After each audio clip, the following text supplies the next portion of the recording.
अस्सलामुअलैकुम। मैं बना रही थी चाय। मैंने कहा आपसे शेयर करती हूँ। मैंने 2 कप पानी लिया था, उसके अंदर मैंने 1 चम्मच पत्ती का शामिल किया है, 2 सब्ज़ इलायचियाँ, आधा चम्मच मैंने सौंफ शामिल किया है। इसको हम कहवे को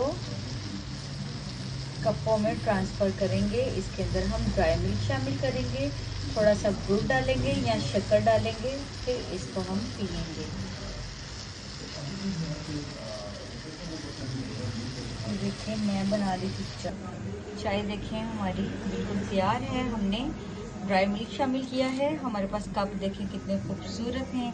इसमें मदीना शरीफ है, मक्का शरीफ है। हम ये उम्रे पे गए थे, हम ये कप वहाँ से लेके आए थे। तो बिस्मिल्लाहिर्रहमानिर्रहीम इसके अंदर हम ये जो अपना कहवा है वो शामिल करेंगे।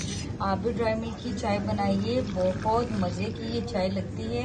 और मैं जब भी इस चाय को पीती हूँ मुझे फ़ौरन मदीना शरीफ, मक्का शरीफ याद आता है। जब हम वहाँ जाते हैं ना तो हम ये लेके जाते हैं ड्राई मिल्क,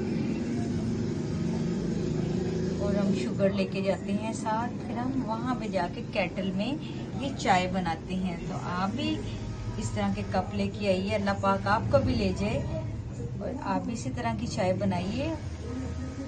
वीडियो अच्छी लगी तो चैनल को सब्सक्राइब कर दीजिए और लाइक कर दीजिए। जज़ाकल्लाह।